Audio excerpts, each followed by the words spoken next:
Olá, estou de volta hoje para falar de psicanálise. Eu nem gosto, de psicanálise, por isso então eu escolhi esse tema para entender a psicanálise.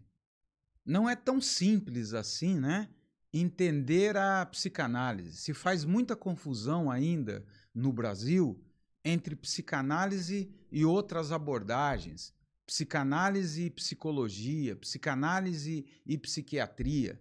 Por isso eu resolvi discutir esse tema e falar sobre os princípios maiores, as teorias mais básicas da psicanálise. E por isso eu criei aqui um roteiro onde vou discutir conceitos que eu considero basilares. O primeiro conceito é o conceito de inconsciente. O segundo conceito, o de repressão. O terceiro conceito, o de clivagem ou de cisão. E o quarto conceito, repetição. Espero, falar sobre cada um desses pontos, de forma superficial, mas irei falar sobre cada um desses pontos. Podemos começar pelo inconsciente. Eu sempre digo aos meus alunos que se eu fosse escolher uma única palavra para definir o objeto de estudo da psicanálise, essa palavra seria inconsciente. É exatamente a partir do inconsciente que a psicanálise se difere de outros tipos de psicologias, de outras terapias, de outras abordagens, A psicanálise pressupõe uma área mental que é chamada de inconsciente. Por muito tempo, antes do Freud, acreditava-se que o ser humano era apenas consciência, ou a ideia de mente estava automaticamente associada à ideia, de consciência. Mente é consciência. Com Freud, isso mudou profundamente. Por quê? Freud propôs uma outra instância, uma outra esfera mental, que ele chamou de inconsciente. O inconsciente, nesse sentido, é aquilo que não é pensado, é aquilo que não está claramente na consciência intencional, mas tem mobilidade, mas existe numa área dissociada da consciência e tem o seu próprio dinamismo. Vejam que a ideia do inconsciente é, para Freud, aquilo que melhor explica a maneira do ser humano ser.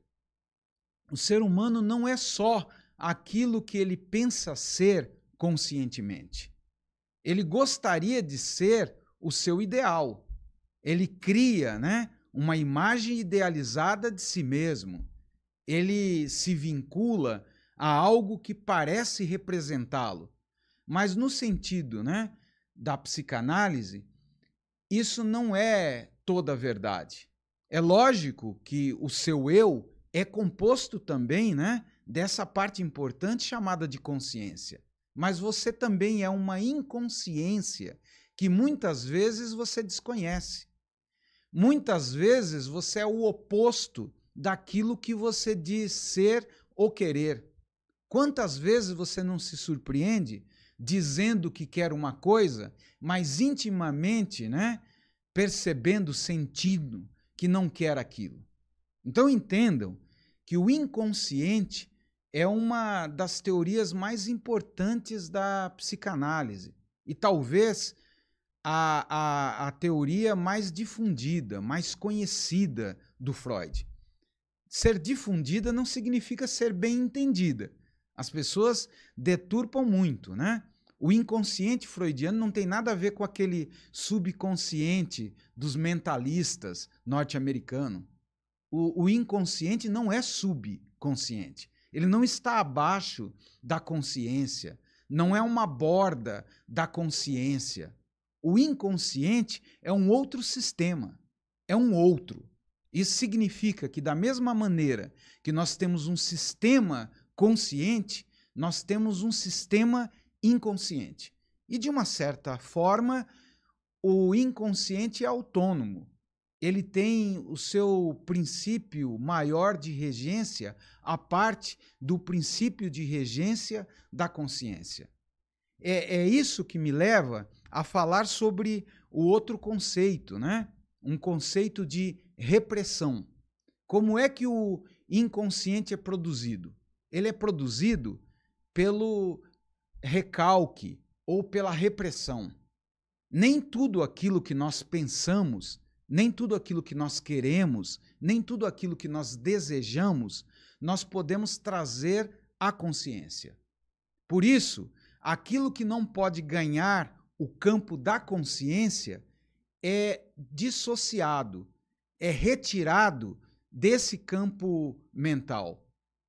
Daí entender que o inconsciente é produzido por aquilo que não é oficial, muitas vezes, no nosso eu. O inconsciente é o oposto da nossa idealização, da representação que fazemos de nós mesmos. Eu sempre digo aos meus alunos que no inconsciente nós temos tudo aquilo que nós abominamos no outro. No inconsciente nós temos um criminoso, nós temos um pedófilo, nós temos alguém, né, translocado, alguém agressivo, violento, psicopático. Vejam que a inconsciência é esse campo que chamamos tecnicamente de campo pulsional. As pulsões, para facilitar, as pulsões ou os instintos, né, estão vinculados com aquela força contrária à sociedade, contrária aos ditames da formalidade social.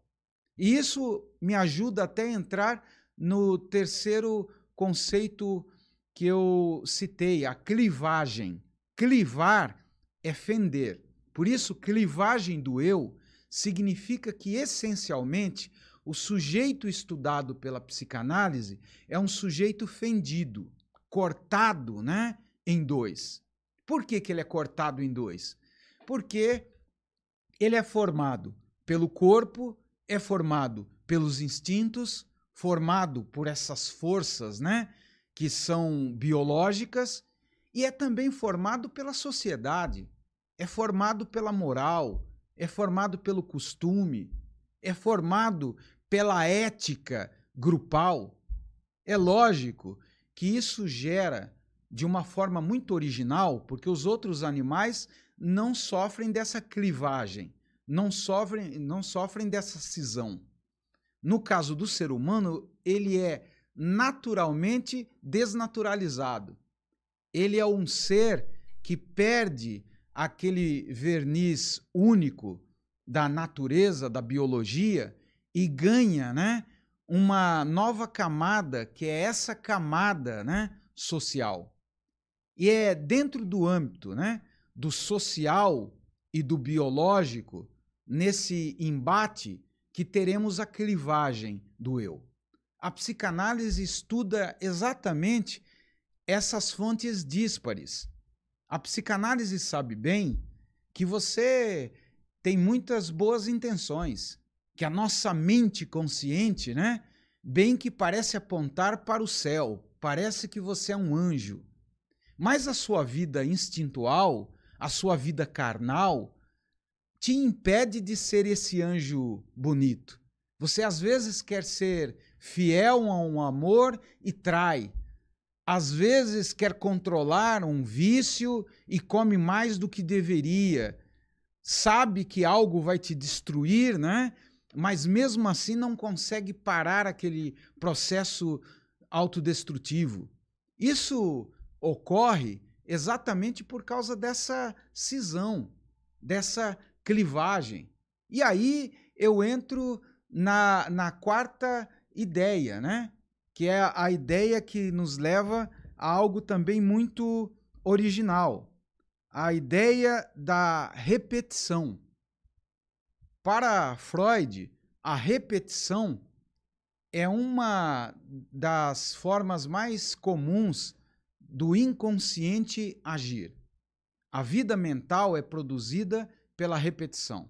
Em outros termos, o que eu estou querendo dizer que aquilo que você expulsou da consciência, aquilo que você dissociou, não desapareceu, não sumiu.